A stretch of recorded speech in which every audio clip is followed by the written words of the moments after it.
Hello everyone, good morning, Radhe Radhe. कैसे आप सभी लोग? क्लास क्लास जो है, हम लोग पिछले क्लास में हम लोग पढ़े थे कि नाउन पढ़े थे, प्रोनाउन पढ़े थे, एडजेक्टिव पढ़े थे, ठीक है।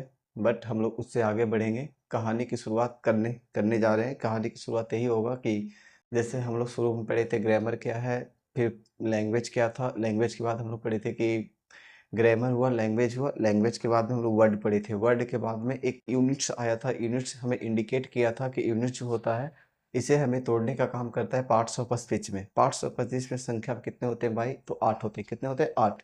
8 होते हैं, प्लस में एक जोड़ा गया था जो एक 9 कहलाया। 9वां नंबर जोड़ा गया तो आर्टिकल्स था। क्या था? आर्टिकल्स था।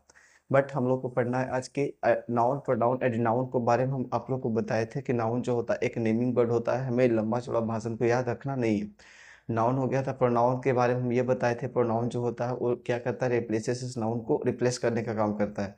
और एडजेक्टिव हम ये बताए थे कि एडजेक्टिव जो होता है भाई, कि जो क्या करता है कि नाउन और प्रोनाउन दोनों को क्वालिफाई करने का काम करता हुआ वो क्या होता है कि एडजेक्टिव कहलाता है, ठीक है। मेरा कहने का तात्पर्य ये हुआ कि जैसे कि आप, जैसे कोई आदमी ब्लाइंड है, लेम है, ठीक है, डेफ है, जिसके अंदर कोई गुण है, यानी कि सुंदर है, मतलब काला है, गोरा है, ठीक है, जो भी आ रहा है सब ये एडजेक्टिव के अंतर्गत आ रहा था। डेट मीन्स आज हम लोग की कहानी शुरुआत होता है भव से। कहाँ से शुरुआत होता है? भव से। अब भव के बारे में आप ये जानिएगा कि भव जो होता है, ठीक है, भव का हिंदी होता है क्रिया। क्या होता है? क्रिया। और जब ये क्रिया हो रहा है, ठीक है, जब ये क्रिया हो रहा है तो इसका डेफिनेशन हम लोग अभी शॉर्ट शॉर्ट डेफिनेशन पढ़ रहे हैं। क्या पढ़ रहे हैं? Short definition. क्या पढ़ रहे हैं? Short definition. Short definition. हमने लंबा चौड़ा भाषण अभी हम लोग को नहीं पढ़ना, हम लोग को शॉर्ट ही पढ़ना है। शॉर्ट में हम ये जानेंगे कि ये जो होता है, ये जो होगा ना, स्टेट वर्ड होता है, ठीक है, स्टेट वर्ड बोल सकते हैं, या फिर आप एक्शन वर्ड बोल सकते हैं, ठीक है, या एक्शन वर्ड बोल सकते हैं, या फिर आप इसको डिफाइनिंग, क्या बोल सकते हैं? डिफाइनिंग वर्ड बोल सकते हैं।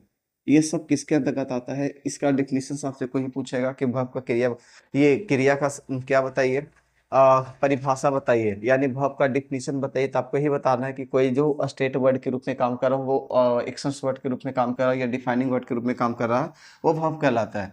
verb जैसे कि हम बता दें कि verb में क्या होगा, जैसे ये प्ले है, प्ले क्या है? इसके अंदर क्या एक मूवमेंट है। क्या मूवमेंट है? यानी बॉडी का पूरा हिस्सा काम कर रहा है।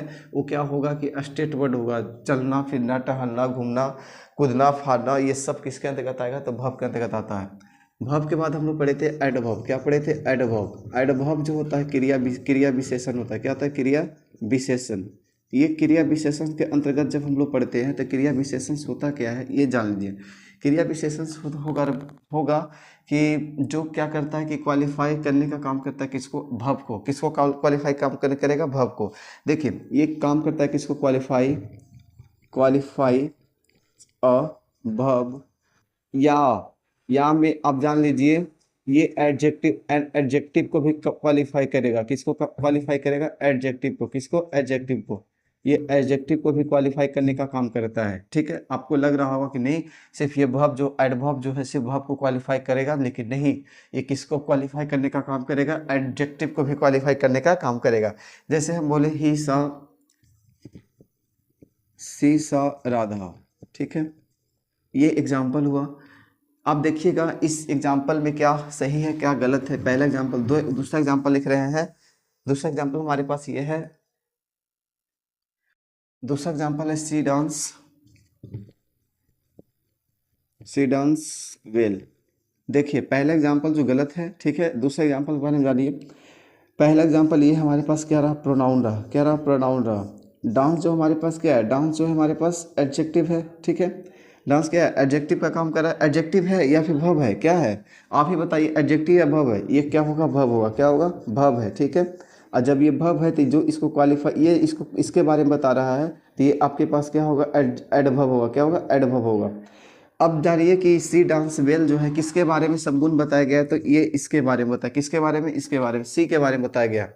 एडवर्ब के बाद हम लोग पढ़ेंगे प्रीपोजिशंस। क्या पढ़ेंगे? प्रीपोजिशन। प्रीपोजिशन होता क्या है? प्रीपोजिशन का हिंदी आप लोग को बता चुके थे कि संबंधवाचक होता है। क्या होता है? संबंधवाचक। प्रीपोजिशंस का मतलब होता है पोजिशन से रिलेटिंग वर्ड।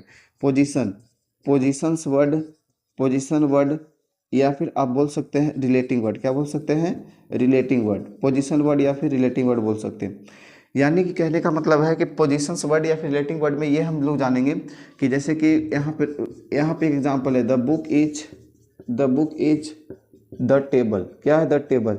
आपके पास ऑप्शन रहेगा, ठीक है, ऑप्शन रहेगा कि यहाँ पे आर्टिकल, ये प्रीपोजिशन एट लग गया है, यहाँ पे ऑन लग गया है, यहाँ पे बिटवीन लग चुका है, ठीक है, यहाँ पे बिटवीन लगा है और यहाँ पे ऑल लगा है। क्या लगा? ऑल लगा। इनमें से सभी आप क्या चिपकाइएगा?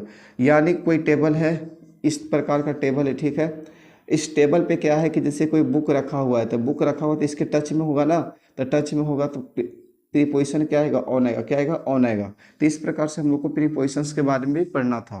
यानी प्रीपोजिशंस का मतलब होता है, जान लीजिए, प्रीपोजिशन जो होता है, प्रीपोजिशन जो होगा ना भाई, प्रीपोजिशन, प्री का मतलब होता है बिफोर। क्या होता है? बिफोर। अब पोजिशंस का मतलब होता है स्थिति। पोजिशंस का मतलब क्या होता है? स्थिति। अब आपको समझ में आएगा कि प्री पोजिशंस का मतलब क्या हो चुका। प्री पोजिशंस का पोजिशंस वर्ड या relating word the book is on the table हो चुका है। हम आपको यही बताया कि वर्ब जो होता है स्टेट वर्ड, एक्शन वर्ड या डिफाइनिंग वर्ड ये कहलाएगा। जैसे प्ले, एक एग्जांपल देके बताए। एडवर्ब जो होता है क्वालिफाई वर्ब या एन एडजेक्टिव को ये क्वालिफाई करने का काम करेगा। जैसे कि एक एग्जांपल ये थे जो कि गलत है, ये नाउन हो गया था, ये प्रोनाउन हो गया था, ये वर्ब हो गया था, ठीक है। फिर इसके बाद में एक एग्जांपल है सी डांस वेल, यानी कि प्रोनाउन, वर्ब या फिर एडवर्ब का काम कर रहा है ये सब। प्रीपोजिशन में हम ये बताए पोजिशनिंग वर्ड होता है या फिर रिलेटिंग वर्ड होता है। रिलेटिंग वर्ड का मतलब जितना भी सारे वर्ड होगा वो क्या होगा? प्रीपोजिशन के अंतर्गत रखा जाता है। ये प्रीपोजिशन था। एक हमारे पास रहा है, एक हमारे पास ये बच चुका है। देखिए हमारे पास क्या है? कंजक्शन है। कंजक्शन और इंटरजक्शन, दो वर्ड और हमारे पास है। ये देखिए,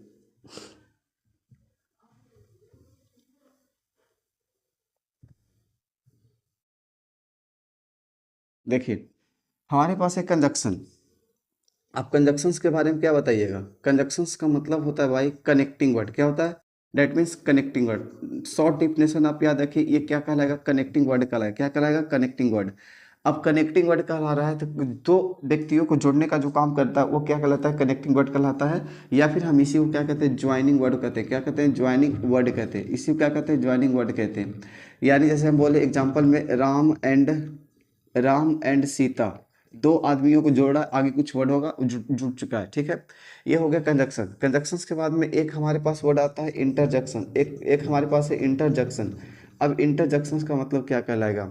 यानी ये 7 नंबर था, ये 8 नंबर था, ठीक है। अब इंटरजक्शंस का मतलब होता है जैसे सडन एक्सप्रेसिंग वर्ड होता है। जैसे क्या? Sudden, sudden expressing, sudden expressing word, sudden expressing word, ठीक है। ये है हमारे पास। अब मेरा कहने का तात्पर्य हुआ कि जैसे सडन एक्सप्रेसिंग वर्ड है, जैसे कि हम बोलेंगे हुर्रे। क्या बोलेंगे? हुर्रे। हम लोग बचपन में जब स्कूल जाते थे, ओह ओह, जैसे बचपन में स्कूल जाते थे और छुट्टे होने के टाइम पे हम लोग चिल्लाते थे हुर्रे। हुर्रे का मतलब क्या हुआ कि वो आदमी क्या है, खुशी में क्या कर रहा है कि वो चिल्ला रहा है। जैसे कोई कोई कुछ सुना, दुखी बात सुना तो कहे ओह, कोई अच्छा आदमी था, कोई बुरा आदमी था, उसके बारे में बताया जाता है। ये होता है इंटरजेक्शंस।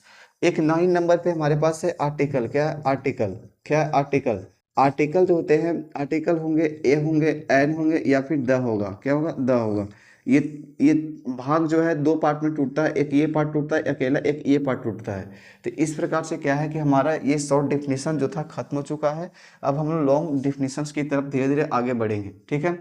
तो कहा